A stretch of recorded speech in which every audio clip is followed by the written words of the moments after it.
新科状元竟被我当街睡了，本以为甩下一枚免节令，并包了1万两过夜费，这事儿就能翻篇。5天后，顾青州穿着状元红袍，带着圣旨和官兵，把青云寨围了个水泄不通。他当着全寨兄弟的面给我出了个送命题：皇上恩准，要么孟姑娘八抬大轿举本官过门，要么全寨上下押赴刑场。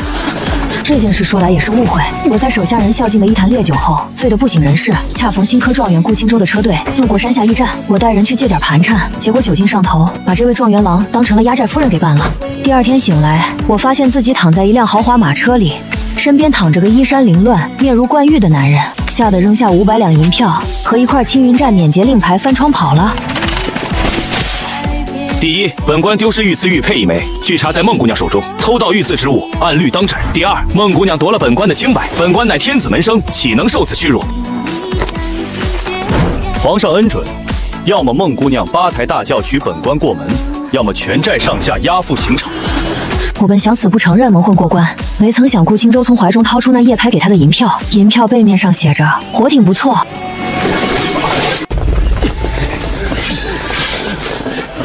顾青州，你好大的胆子！就凭你这小身板，也敢来我青云寨撒野？孟姑娘此言差矣，本官不是来撒野的，是来讨公道的。青云钱庄，纹银1万两，背面还有一位姑娘的亲笔题词，活挺不错。大当家的，你真跟那位新科官人有过那回事啊？闭嘴！孟姑娘不必动怒，本官今日来只有2个问题。第一，本官的御赐玉佩是不是在姑娘手中？什么玉佩？没见过。孟姑娘腰间那块，瞧着倒是眼熟。大当家的，你偷人家东西干啥？我那是不小心顺的。第二，孟姑娘夺了本官的清白，本官乃天子门生，清誉重于性命，此事总该给个说法。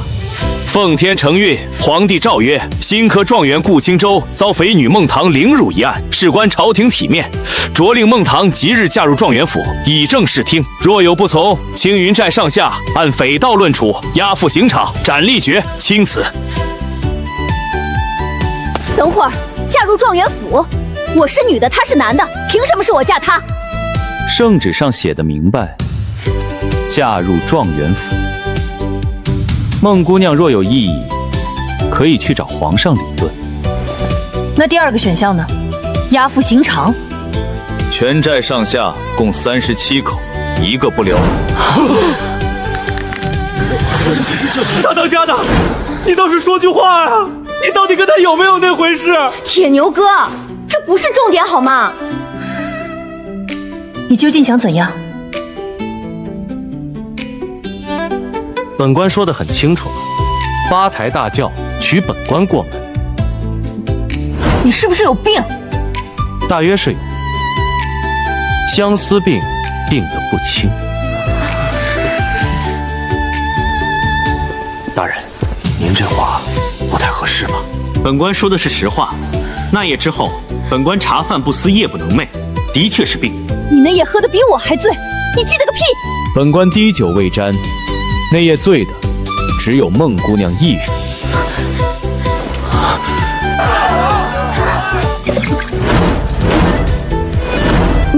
你没醉？非但没醉，还亲眼看着孟姑娘是如何，借盘成的。大当家的，你是被人设套了吧？这位壮士此言差矣，本官堂堂新科进士，岂会做那等龌龊事？本官只是恰好路过，恰好被劫，恰好被误会，恰好记得罢了。这哪里是状元，这是阎王爷吧？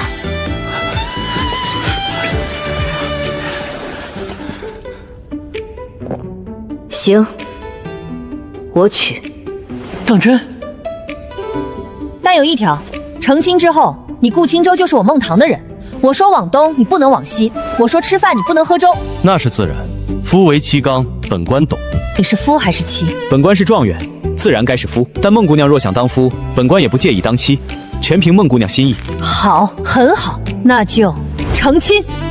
娘子在上，为夫有礼了。谁是你娘子？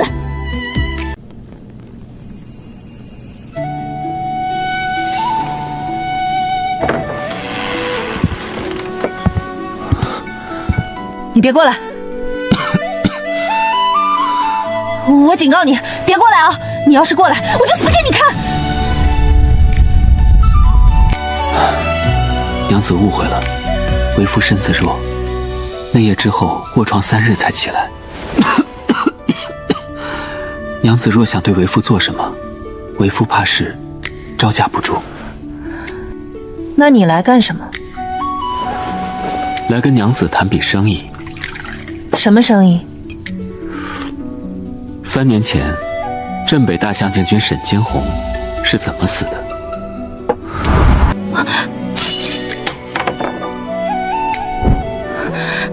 你说什么？惊鸿一瞥，难再寻觅。山河万里，终有归期。你是谁？沈将军，学生顾青州是3年前那桩冤案的卷宗整理官。学生翻遍所有案卷，发现将军是被冤枉的。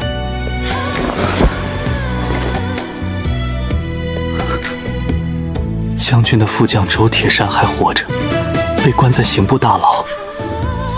学生这1年一直在找将军的下落。你娶我，就是为了这个？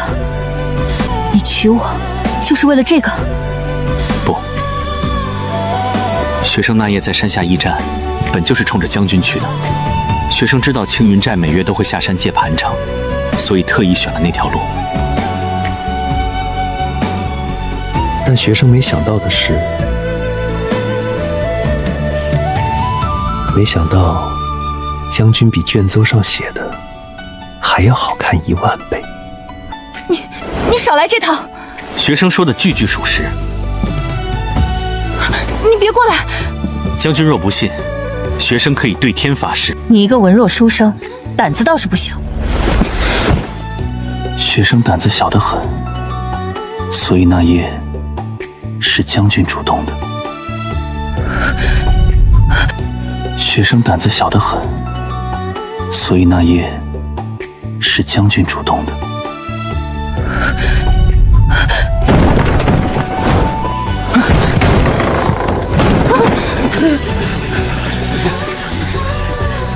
大当家的，我们来救你了。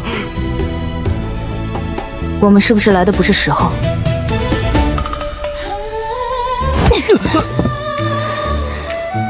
谁让你们来的？回去！可是大当家的，你不是说要是这小白脸敢动你1根手指头，就让我们冲进来把他砍成肉泥吗？赵壮士放心，本官1根手指头都没动，是你们大当家的动了本官的，全部。顾青州，我要杀了你！娘子若要杀为夫，怕是要先打离婚官司。为夫恰好认识大理寺卿，可以帮娘子引荐。大当家的，你要是被胁迫了，就眨眨眼。铁牛哥，你没看出来吗？大当家的眼睛都快眨抽筋了，他是被气的。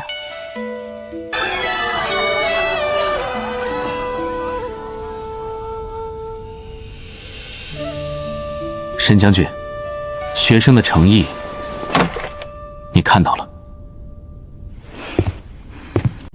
这是3年来学生搜集的所有证据，当年的粮草调拨记录、军报往来信件、刑部审讯笔录，以及37位证人的证词。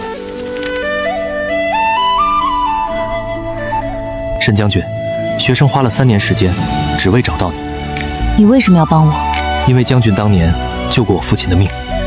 我父亲是当年的户部侍郎顾云鹤，临死前他只有1句遗言：找到沈将军，还他清白。所以将军不必担心，学生今日来不是为了逼婚，而是为了……我知道，顾青州，你这个人很有意思。这些东西我收下了，但成亲的事……圣旨已成舟，将军若不嫌弃，学生可以当一个名义上的夫君。将军在外打仗，学生在内理政，各司其职，互不干涉。当然，将军若想干涉，学生也不介意。你到底是不是状元？怎么说话跟登徒子似的？学生只是实话实说。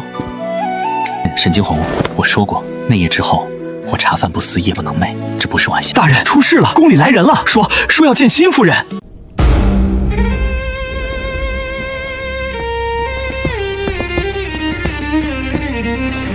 王爷大驾光临，臣有失远迎。这就是你的新夫人，青云寨的女匪首。王爷这称呼不太对，我现在是状元夫人，正儿八经的诰命在身。诰命？一个土匪也配？土匪不配？那请问王爷，当年诬陷忠良、通敌卖国的人，配不配？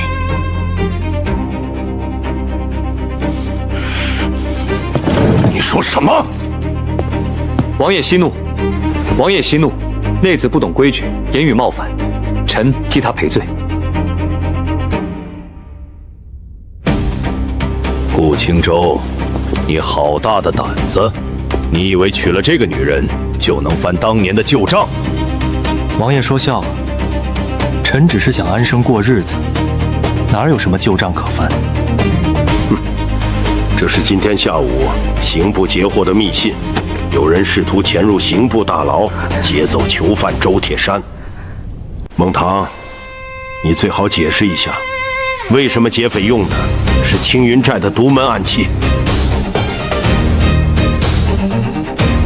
王爷，这暗器确实是青云寨的，但内子今天一整天都在成亲，全城百姓都可以作证，他哪有时间去劫狱？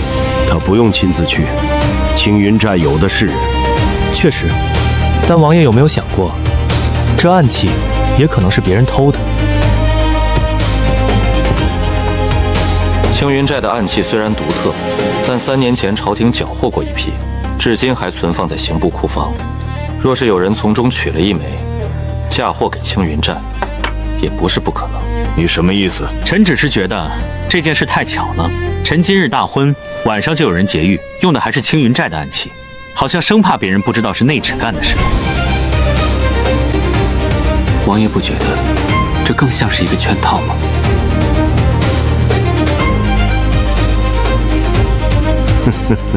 顾青州，你这张嘴果然是状元之才。好，本王就信你一次。但有一句话，本王要提醒你：有些事不该碰的就别碰，有些人不该见的就别见，否则别说是状元夫人，就是皇后，本王也能让她消失。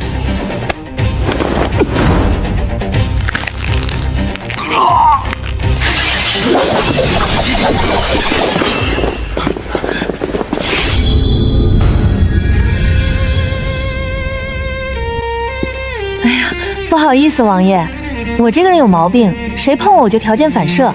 您没事吧？你，王爷放心，只是脱臼，接上就好。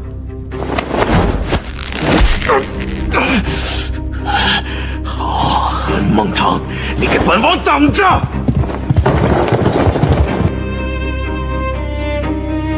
你刚才差点杀了他。不会的，我力道控制得很好，只脱臼不骨折。我是说，你刚才看他的眼神，是真的想杀他。3年前，就是他主审我的案子，他给我定了10条罪，每一条都够诛9族。我父亲、母亲、2个弟弟，都是因为那桩案子死的。我会帮你翻案。你一个文弱书生，凭什么？凭我这张状元之才的嘴，凭我这颗敢跟王爷对着干的胆子，凭我那夜在驿站亲眼看到将军后背有3道旧伤，为夫想不看都难。沈金虎，3年前欠你的，这次我替你要回来。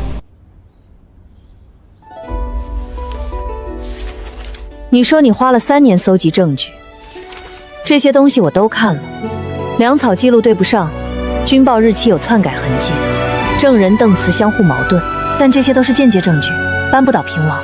将军说的对，所以我们需要一件东西，直接证据。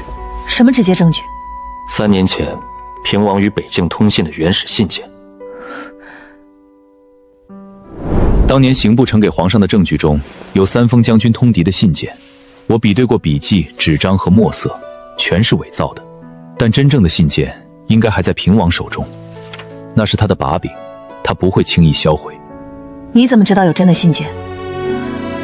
因为这是我在平王府的废纸堆里找到的，烧了一半的信件残片。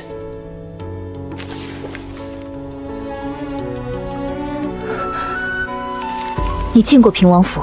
上个月平王寿宴，学生去赴宴，顺道参观了王府的藏书楼。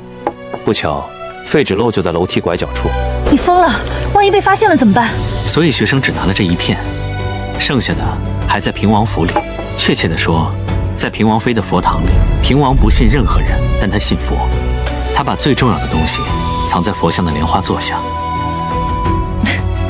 顾青州，你到底是个状元还是个贼？学生当然是状元，只是这个状元恰好会一点旁门左道。说吧，什么时候动手？将军不能去。为什么？因为平王已经盯上将军了。昨晚他离开时那个眼神，是想把将军生吞活剥。这个时候将军出现在平王府附近，就是自投罗网。那你打算怎么办？3日后，平王妃举办赏花宴，邀请了京中所有命妇。将军现在是状元夫人，自然也在受邀之类。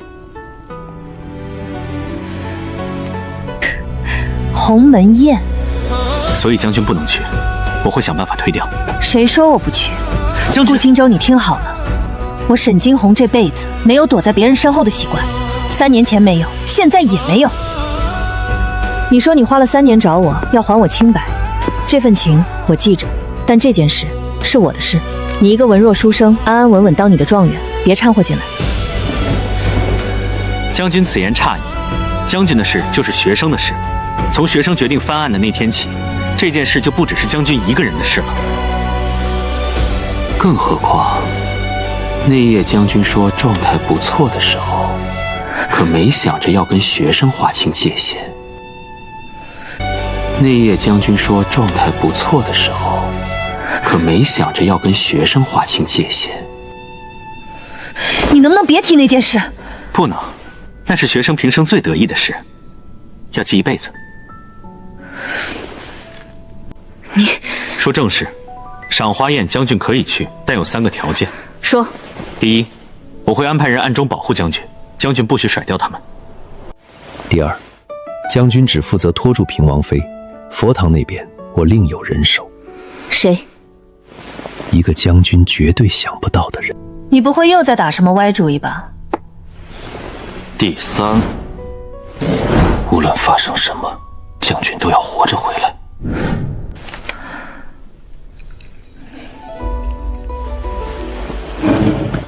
知道了。大当家的，早饭好了。咦？大当家的，早饭好了。咦？我又来的不是时候。吃饭。大当家的，我……娘子慢走，为夫随后就到。庄元爷，大当家的怎么跟见了鬼似的？大约是为夫长得太好看了，娘子害羞。您可真会往自己脸上贴金。赵壮是过奖。那就是状元夫人，听说是个土匪，可不是嘛？也不知道状元爷怎么想的，娶个土匪回家，长得倒是好看，就是看着不像好人。不好意思，我在山上走路习惯了，平地反而走不快。王妃万福。状元夫人果然与众不同，来，坐下说话。连喝茶的规矩都不懂。这位夫人说的是什么规矩？我洗耳恭听。状元夫人不必在意，来，尝尝这牡丹酥，是王府厨子的拿手点心。好吃，王妃若不嫌弃，改日让厨子去我府上传授一二。好说。状元夫人似乎对王府的布局很感兴趣。王府太大了，我怕待会儿找不到茅房。状元夫人真是个爽快人，山上待久了不会拐弯抹角，王妃莫怪。可能是丫鬟不小心打碎了东西。诸位稍坐，我去看看。王妃，我陪您去吧。不必，状元夫人是贵客，怎么能劳动您呢？不劳动，我也想看王府的佛堂。听说供奉的是南海观音，灵验得很。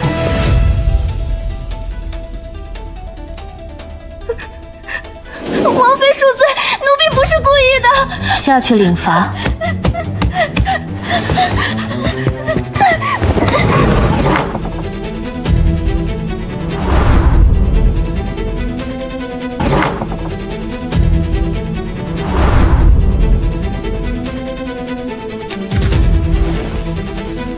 状元夫人不信佛吧？王妃怎么知道？因为信佛的人不会盯着佛像的莲花座看。我只是觉得这佛像雕得好，多看2眼。状元夫人明人不说暗话，你今天来不是为了赏花吧？那王妃觉得我是来做什么的？来偷东西。王妃真会开玩笑，我一个土匪，要偷也是偷金银财宝，偷佛像做什么？别装了，你是沈惊鸿，对吧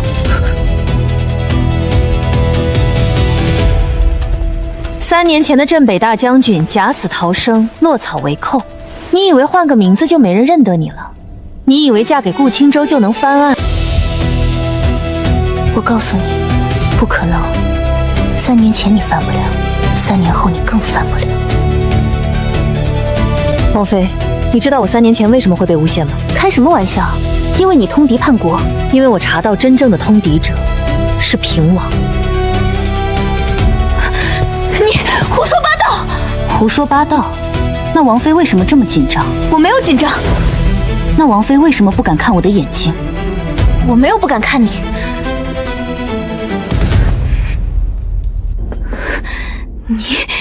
你找死！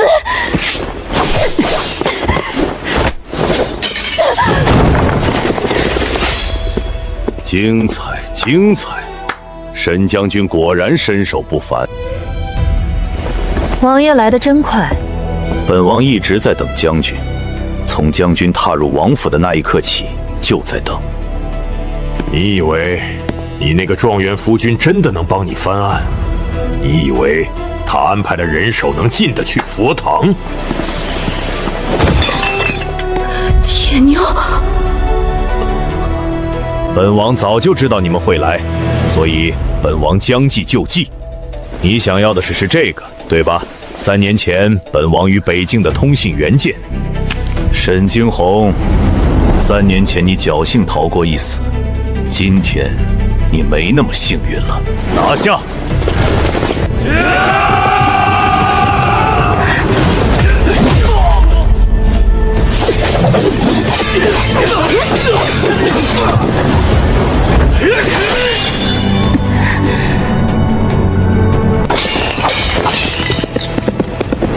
圣旨到，所有人跪下接旨。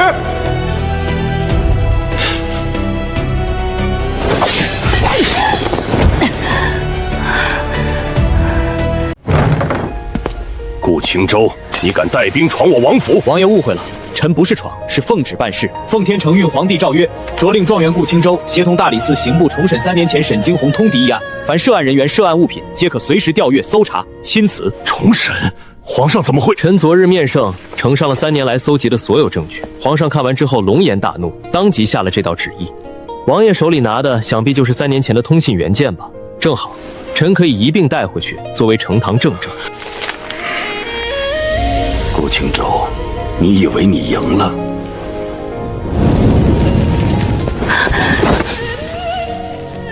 证据没了，顾青州，你拿什么翻案？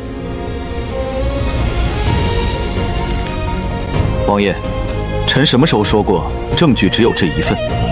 这是王爷与北境3年的全部通信，一共23封，原件全在这里。不可能！你从哪里？王爷可知道，王爷身边最信任的幕僚姓什么？姓周，周铁山的亲弟弟周铁石。周铁石？他是？3年前，王爷收买周铁山诬陷沈将军，事后杀人灭口，但周铁山提前把自己的亲弟弟送进了王府，让他潜伏在王爷身边搜集证据。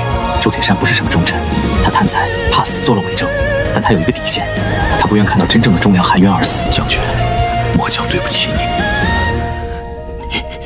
你们，王爷，请吧。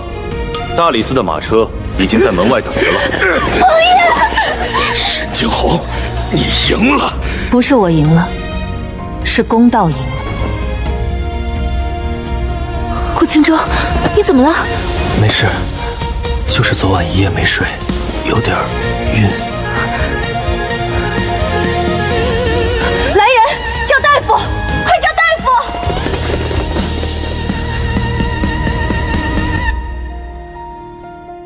疯子！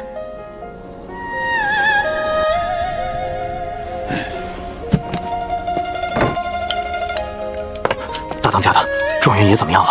大夫说是劳累过度，加上底子本来就弱，需要静养。那他会死吗？闭上你的乌鸦嘴！我这不是担心吗？这状元爷看着弱不禁风的，胆子倒是比天还大。一个人跑到皇上面前递折子，还带着御林军去抄王爷的家。我的天，我赵铁牛这辈子没服过谁，这回是真服了。他要是把这份胆识用在正道上，早就是宰相。这不就是正道吗？帮将军翻案，天大的正道。大当家的，你说实话，你对状元爷到底有没有那个意思？什么那个意思？就是那个意思呗。我看你抱着他的时候，那个是心疼劲儿。我跟你这么多年，从没见过你那样。赵铁毛，你是不是伤好了？没好没好，我这就回去躺着。顾青舟，喝药了。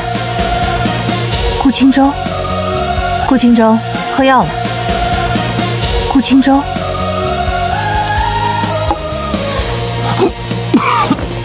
将军喂药的方式还真是别出心裁，管用就行。来，继续喝。将军，平王被押入大理寺了，明天刑部就会开始审理此案。我知道，3年前的冤案终于可以昭雪了。顾青舟，你为什么要做到这个地步？学生说过了，因为将军救过学生的父亲。不止这个，你为了翻案花了3年时间，冒着杀头的风险，甚至连命都报恩。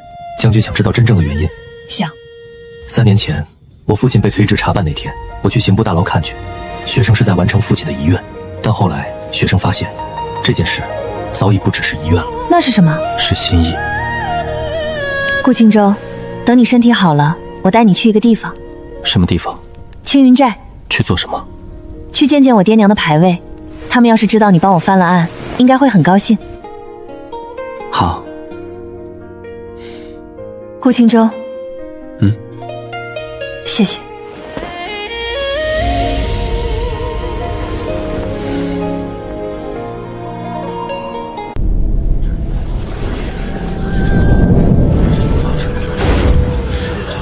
肃静！今日重审3年前沈惊鸿通敌一案，待原告沈惊鸿。罪臣沈惊鸿见过大人。沈惊鸿，那不是3年前被斩首的镇北大将军吗？听说他没死，假死逃生，落草为寇了。那他今天是来翻案的。听说他是来翻案的。嘘，来了。肃静！沈惊鸿，3年前你被判定通敌叛国，罪当诛9族，你今日有何话说？大人，罪臣是被冤枉的，真正的通敌者是他，平王李承泽。沈惊鸿，你血口喷人，本王堂堂皇亲岂会通敌？这是平王于北境3年的全部通信原件，共23封。信中详细记录了平王如何与北境勾结，如何陷害罪臣，以及如何私吞军饷、倒卖军粮的全过程。王爷，这些信件的笔记与王爷的笔记完全一致，你作何解释？伪造的，这些都是伪造的。伪造？那王爷可否解释一下，为什么这些信件的用纸是宫中特供的云文宣？这种纸只有皇室成员才能使用。传证人周铁石。草民周铁石，见过大人。你是何人？草民是平王府幕僚，已在王府潜伏3年。周铁石，你3年前，家兄周铁山受平王胁迫，伪造了沈将军通敌的假证据。事后，平王欲杀家兄灭口，家兄侥幸逃脱，将草民送入王府，搜集平王通敌的证据。这是草民3年来记录的所有账目，详细记载了平王与北境之间的每一笔银钱往来，总计白银130万两，黄金8万两。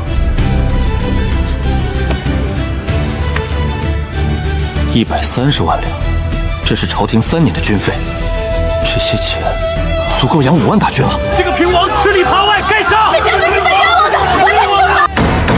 王爷，证据确凿，你还有什么话可说？是，本王通敌了，那又怎样？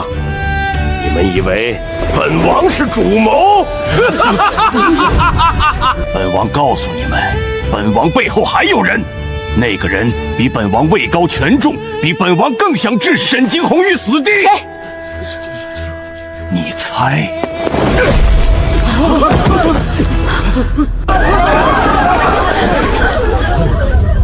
传仵作，封锁现场。他知道自己必死无疑，所以选择了自杀。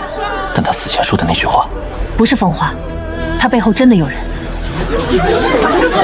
大当家的，你都看了一晚上了，看出什么名堂没有？平王在信里多次提到一个代号东都，这个人应该是他的上家。东都出现了7次，每次都是在关键决策的时候，比如陷害将军的计划就是东都授意的。那这个东都是谁？信里没有写名字，只有代号。我查了平王的人际关系网，能让他俯首帖耳的人，朝中不超过5个。你是说皇上？不可能，如果是皇上，他没必要下旨重审此案。而且3年前那沈将军被诬陷时，皇上曾力主彻查，是平王和刑部联手压下来的。那太后呢？太后是平王的亲姑姑，有这个动机，但太后年事已高，已经多年不问朝政。那宰相呢？我看那个老东西就不像好人。赵壮士直觉很准，宰相赵崇文确实嫌疑最大。3年前，赵崇文的案子是刑部尚书主审，赵崇文现在是1人之下万人之上，他为什么要帮平王通敌？因为他想当皇帝。啥玩意儿？赵崇格是太后的外甥，论辈分，他叫皇上一声表哥。但他一直觉得皇位该属于他这一派。北京答应出兵10万，帮东宫夺取皇位，代价是割让北境3州。北境3州，那是10万百姓的家。所以将军当年查到北京异动，因为将军挡了他们的路。赵崇格，将军，学生有一个计划。什么计划？引蛇出洞。陛下，平王通敌叛国一案证据确凿，平王畏罪自杀，但其同党尚未全部落网。臣恳请陛下下旨继续追查。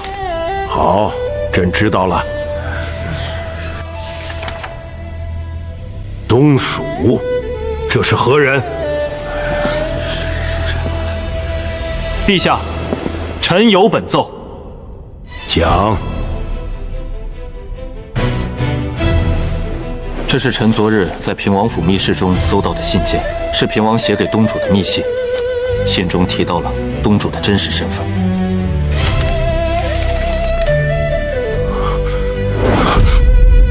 赵爱卿，你好大的胆子！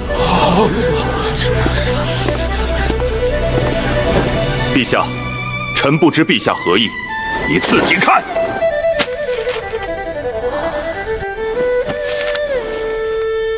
陛下，这是诬陷，臣对陛下忠心耿耿，绝无二心。赵大人，这封信是平王的亲笔信，信中明明白白写着东珠赵公琼文亲戚。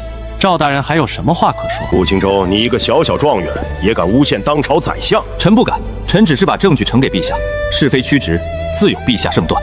来人，将赵征文拿下，押入天牢，着大理寺刑部御史台3司会斩彻查此案。顾青州，你以为你赢了？臣不敢，臣只是替天行道。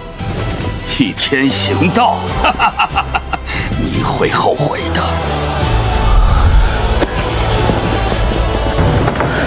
你脸色很差，先回去。我没事。闭嘴，跟我走。你逞强，昨晚一夜没睡，今天又跑来上朝，你不要命了？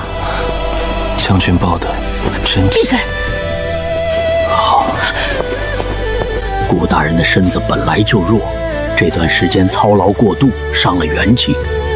如果再这样下去，恐怕会落下病根，以后怕是难有子嗣。顾青州，喝药。铁牛，叫大夫回来，他发烧了。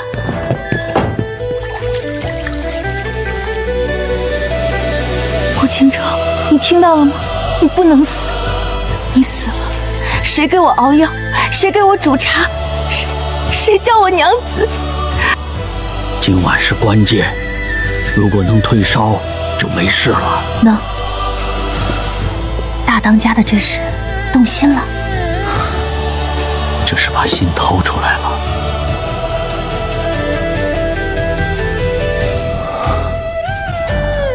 将军守了一夜。没有，我刚来。将军撒谎的样子真可爱。你，沈惊鸿，谢谢你。谢什么谢？你要是死了，谁帮我把赵崇文的脑袋砍下来？学生一定会帮将军砍下来。你先把你的病养好再说。遵命，娘子。顾青州，大夫说，以后可能不会有孩子了。我不在乎。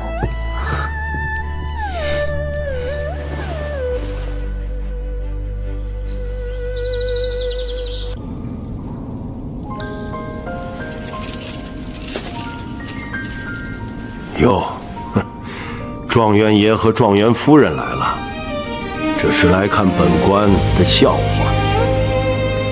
赵晨明，你勾结北境出卖国土，陷害忠良，死不足惜。死？你以为皇上会杀我？我告诉你们，皇上不敢杀我。我知道对面了太后的、皇上的，还有满朝文武的。我要是死了，这些秘密就会公之于众。赵大人，你是不是忘了一个人？谁？平王。平王也知道很多秘密，但他还是死了。为什么？因为他知道的秘密没有你多。不，因为他已经没有利用价值了。赵大人，你觉得你还有利用价值吗？你什么意思？这是昨天夜里有人从太后宫中送出来的密信。崇文无职，事已至此，无可挽回，汝当自保，勿连累哀家。赵大人，太后已经放弃你了。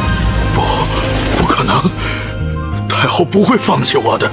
赵成文，你为了权炫害死了多少人？我父亲、母亲、2个弟弟，还有我3万将士的性命，你晚上睡得着觉吗？3万将士，那3万将士是死在北京人的刀下，跟我有什么关系？是你把他们的行军路线泄露给北境的。你怎么知道？这是3年前我军在北境的行军路线图。知道这条路线的人只有5个：我、副将周铁山、枢密院、兵部，以及你。枢密院和兵部的路线图在案发后被烧毁了。周铁山已死，知道这条路线还活着的人，只剩下你和我。将军，该走了。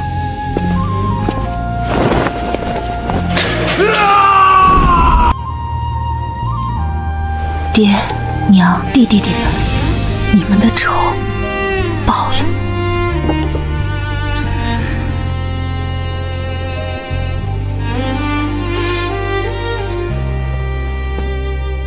你站多久了？不久，刚到。赵重操的案子什么时候判？3司已经在审理了，按律通敌叛国，诛9族。他的家人呢？将军心软了？不是心软，我只是觉得罪不及家人。学生明白，一定会在奏折中写明，赵崇文的罪行与家人无关。顾青州，你这个人有时候真的很奇怪。哪里奇怪？你明明是个文弱书生，手无缚鸡之力，胆子却比谁都大。你明明可以置身事外，却偏偏要趟这趟浑水。你明明可以不娶我的。将军错了，学生非娶不可。为什么？因为那夜之后，学生的清白没了。在京城，没了清白的男人是娶不到媳妇儿的，所以学生只能赖上将军了。京城没了清白的男人是娶不到媳妇儿的，所以学生只能赖上将军了。你能不能正经一点？好。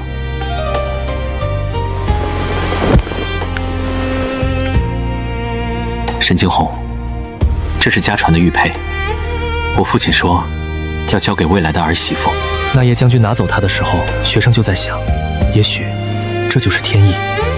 学生不才，身子弱，胆子小，不会武功，不会赚钱，只会读书写字。但学生愿意用余生为将军煮茶、熬药、写折子、骂朝臣。将军打仗，学生管钱粮；将军生气，学生当出气筒；将军累了，学生的肩膀虽然不宽，但够硬。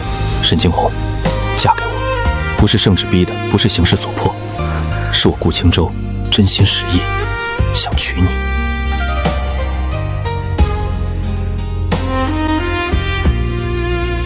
起来，地上凉。你身子弱，会出毛病来，又得我伺候。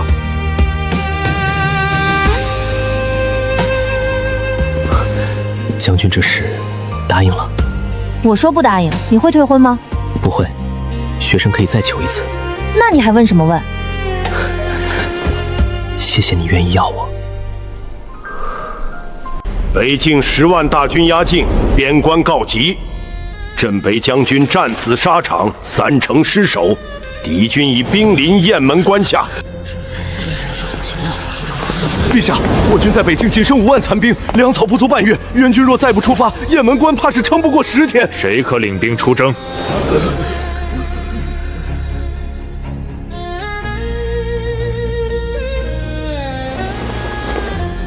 朕问你们，谁可领兵出征？依然无人应答。臣愿往。陛下，臣沈惊鸿愿领兵出征，退北境10万大军。沈爱卿，你可知此去凶险？北境10万大军，而我军只有5万士兵，粮草不济，援军难治。臣知道，但臣更知道雁门关后有10万百姓，100万黎民。臣3年前没能守住北境，今日臣不会辜负100万百姓的。臣请陛下给臣一个将功赎罪的机会。好，朕封你为镇北大将军，统领3军，即日出征。朕等你凯旋。臣领旨，臣必不负陛下所托。将军回来了，你都知道了。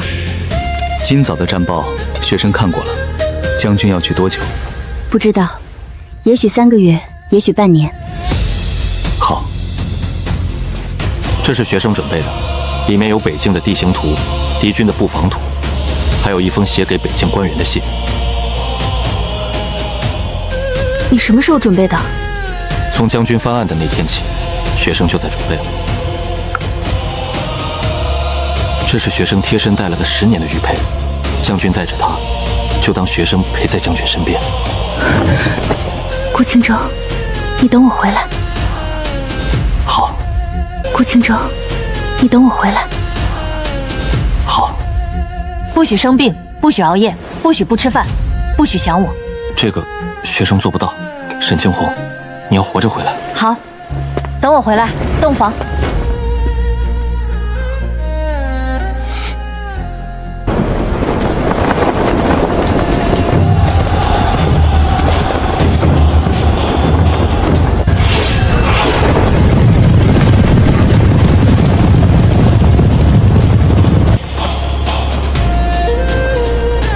状元爷，风大，回去吧。再等一会儿。大当家的走远了，看不见了。看得见，在这里看得见。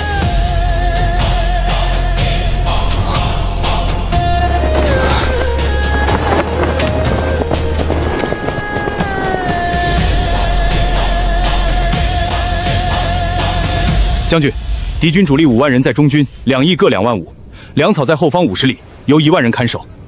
主帅是谁？呼延烈，用兵狠辣。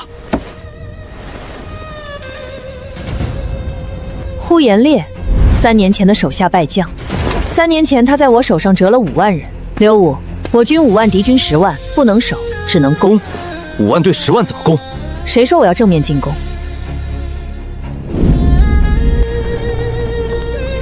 烧了他们的粮草，他们不战自退。可是援军半个时辰就能到，所以我们只有半个时辰。今夜3更，我带3000骑兵突袭敌后。刘武，你带2万人在正面佯攻，吸引主力。剩下的人埋伏在2侧，截杀溃兵。3000对1万，太冒险了。3年前我带着3000人冲过5万人的包围，今夜无月，正是突袭的好时候。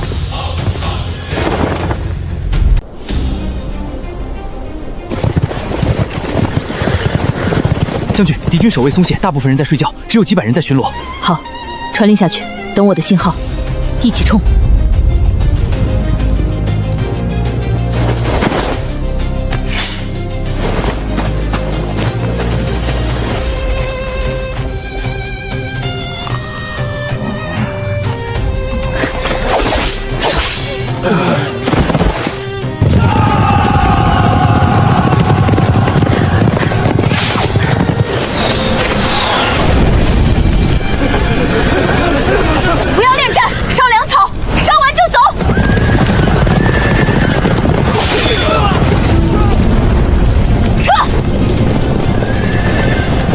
我们赢了，5万对10万，我们赢了！赢了一场仗而已，战争还没结束。将军说的对，呼延烈虽然败了，但北境的国力还在。所以，我们要趁他病要他命。将军要去哪里？写捷报，顺便给京城那报个平安。状元爷要是收到将军的信，怕是要高兴的睡不着觉了。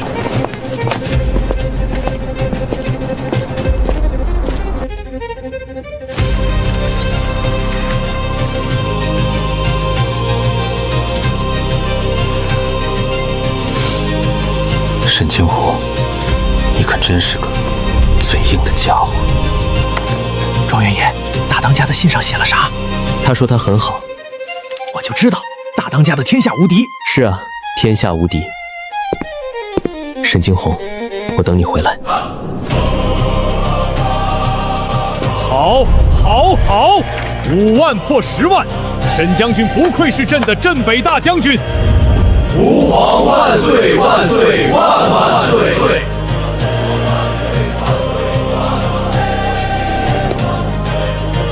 顾爱卿，你娶了个好夫人啊！陛下过奖，臣夫只是尽了本分。本分？5万对10万，烧粮草打得北境溃不成军，这叫本分？顾青州，你老实告诉朕，沈惊鸿这个人，你觉得他能驾驭得了吗？陛下，臣妇是臣的妻子，不是臣的下属，臣不需要驾驭她。你就不怕他功高震主？陛下，沈将军对陛下忠心耿耿。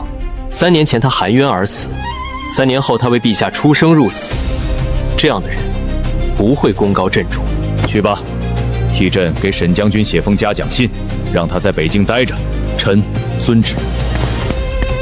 大人，皇上刚才那话是什么意思？他在试探沈将军威望太高，他怕了，所以我得让他回来，越快越好。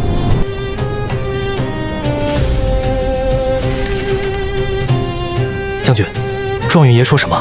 他说朝中有变，但呼延夜败了，威胁还在。我不走，我要让他知道，我暂时回不去。800里加急送到京城状元府。顾青州，你可别出事。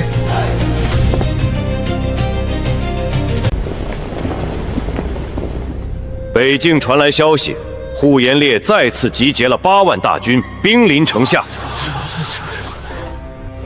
陛下，臣有一策。讲。沈将军在北境以5万兵力抵挡8万敌军，虽然能撑一段时间，但久守必失。臣建议从西境调兵，从侧翼包抄北境敌军后方，两面夹击，可解雁门关之围。西境的兵能动吗？西境目前无战事，可以抽调2万人。好，传朕旨意，从西境调兵2万，增援北境。顾爱卿，你觉得沈将军能撑多久？沈将军说过，只要粮草不断，他可以撑到地老天荒。好一个地老天荒！传旨，全力保障北境粮草，不得有误。臣等遵旨。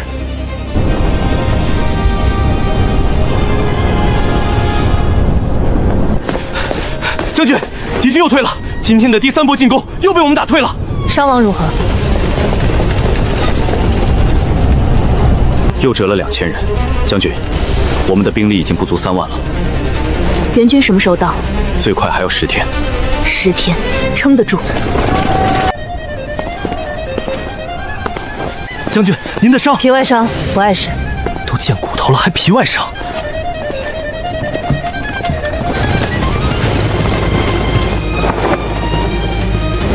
将军，京城来的密信。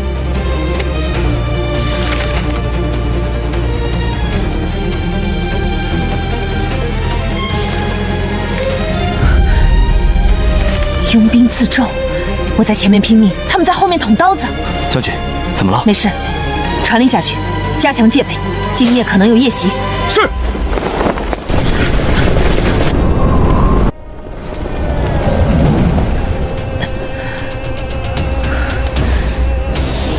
顾青州，你在京城也要小心。赵重温死了，平王也死了，但我们的计划不能停。太后，现在沈惊鸿在北境手握重兵。手握重兵，那正好。你们说，如果呼延烈忽然知道了雁门关的兵力部署，会怎么样？借刀杀人。这是雁门关的兵力部署图，是我安插在军中的眼线送出来的。谁能把这封信送到北京？手下愿望。好，事成之后，你就是新的镇北大将军。谢太后。单惊鸿，3年前你侥幸没死，这一次你不会那么幸运了。大人，我们截获了抄本，但原件已被送出，送信的人武功极高。兵力部署图，太后这是要把沈将军往死路上逼。大人，那怎么办？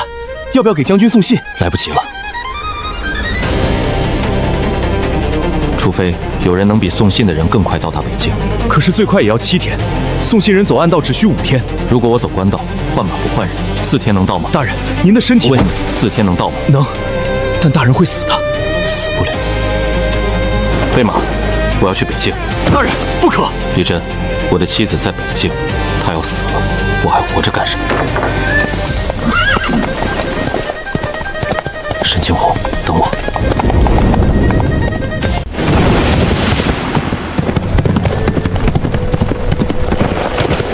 大人，你已经1天1夜没合眼了，歇一歇吧。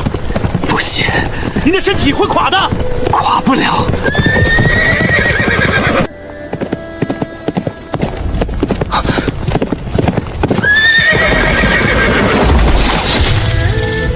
有刺客，保护大人。顾大人，这么急着赶路，是要去哪里？你们是太后的人。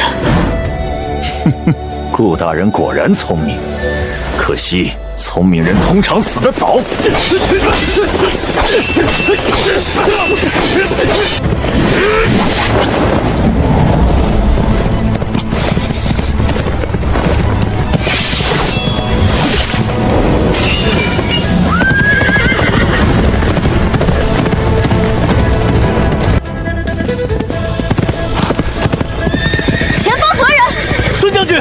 是我，顾青州。状元爷，您怎么在这儿？兄弟们，给我上！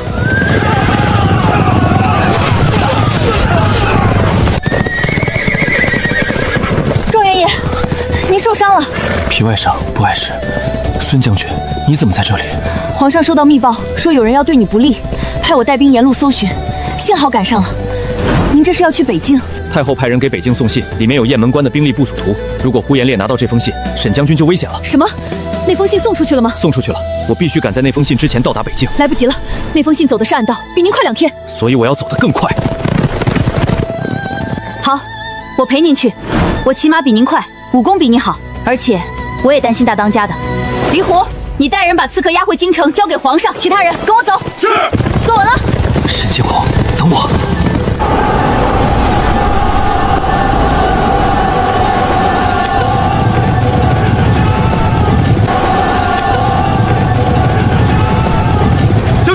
敌军又有援军到了，至少2万人。2万人？呼延烈从哪里编出来的2万人？不知道，但我们的侦察刚刚传回消息，敌军的粮草又续上了。兵力部署图，他们一定拿到了兵力部署图。传令下去，收缩防线，放弃外城，退守内城。内城只有1道城墙，守不守住的？守不住也要守。2天之后，如果援军还不到，我们就玉石俱焚。将军，您的伤太深了，再不休息，这只手臂怕是保不住了。保不住就保不住。1只手也能打仗，你下去吧，我想一个人待一会儿。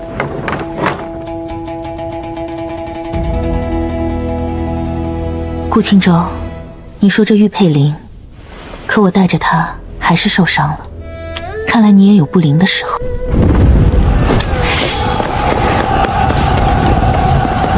将军，敌军夜袭，人数至少3万人。兄弟们，守住！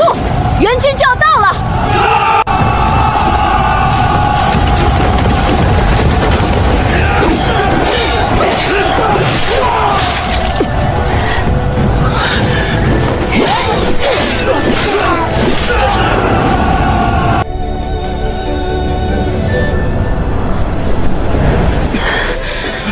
将军，我们守住了，守住了！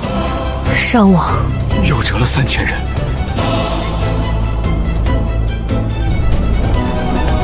将军，大事不好了！南门被敌军攻破了！什么？敌军是从地道进来的，守城的兄弟们被打了个措手不及，已经全军覆没了。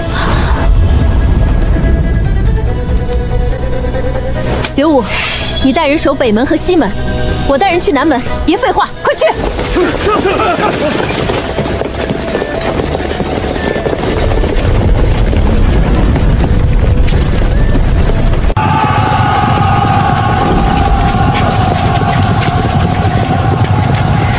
沈惊鸿在此，谁敢上前？沈惊鸿，3年前的手下败将，给我上！谁能拿下他的人头，赏金1万两。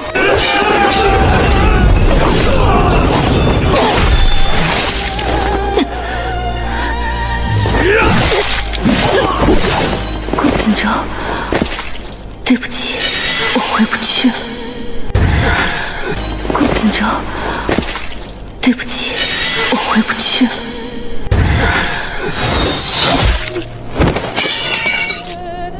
圣旨到，北境敌军听着，你们的粮道已被我军切断，后方大营已被攻破，再不退兵，片甲不留。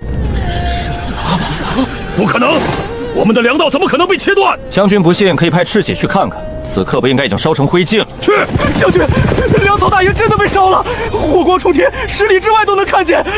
撤军！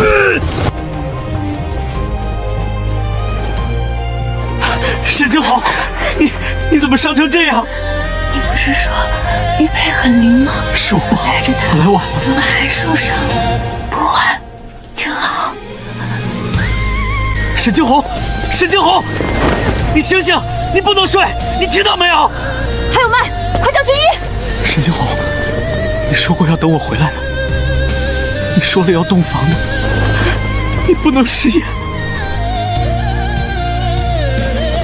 状元爷，您去歇一会儿吧，我来守着。我不累。您3天没睡了，铁打的身子也撑不住啊。他醒了我再睡。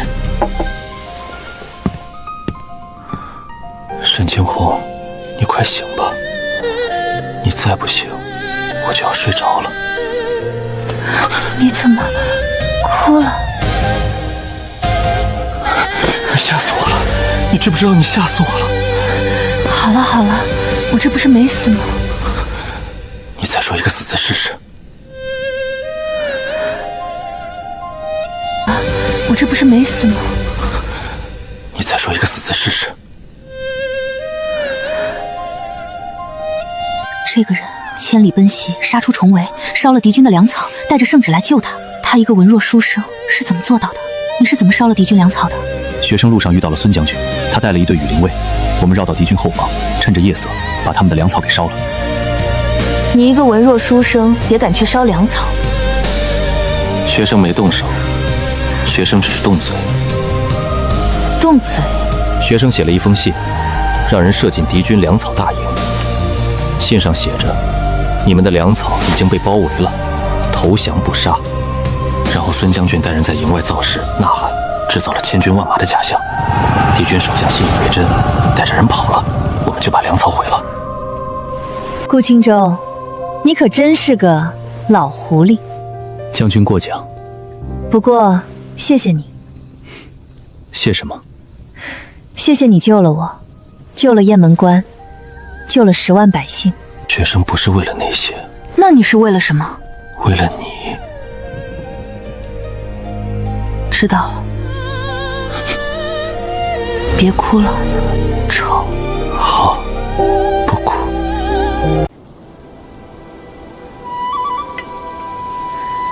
你看够了没有？没有，看一辈子都看不够。油嘴滑舌。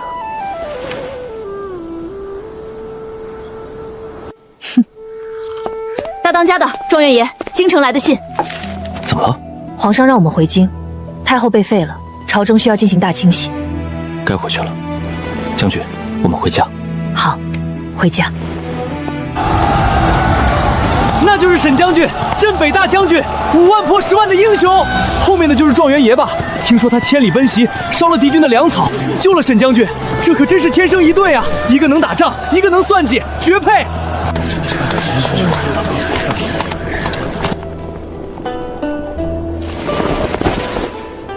臣沈金河参见陛下。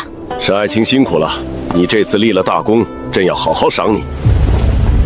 臣不敢居功，这次能打退北境，多亏了顾大人。顾爱卿，你也辛苦了。朕听说你千里奔袭，差点死在路上。你们都很好。来人，摆宴，朕要为沈将军和顾大人庆功。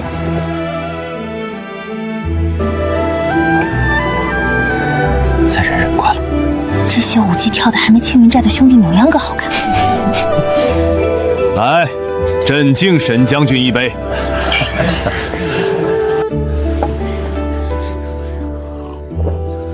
顾爱卿，朕也敬你一杯。陛下，顾大人身子弱，不能喝酒，臣替他喝。陛下，顾大人身子弱，不能喝酒，臣替他喝。沈将军对顾大人可真是情深意重啊！他是臣的夫君，臣不护着他，谁护着他？好，说得好，来，大家一起喝。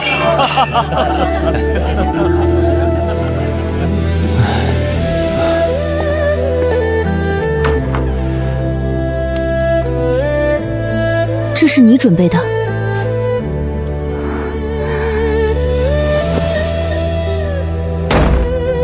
沈惊鸿，我等这一天等了很久了。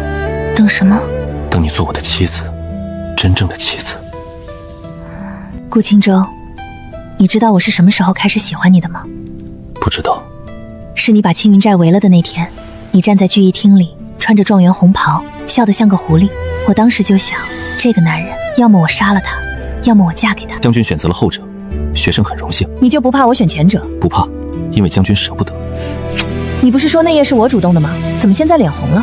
那夜学生喝醉了，现在没醉。那现在是谁主动？现在是学生主动。将军，该歇歇了。这小东西长得真像你，眼睛像将军，脾气也像我，才3个月大就会踹人了。那是将军的功劳。大当家的状元爷，我们来看小侄女了。哎呦，小侄女冲我笑了。她是被你吓哭的，你看她眼睛里都有泪花了。还真是。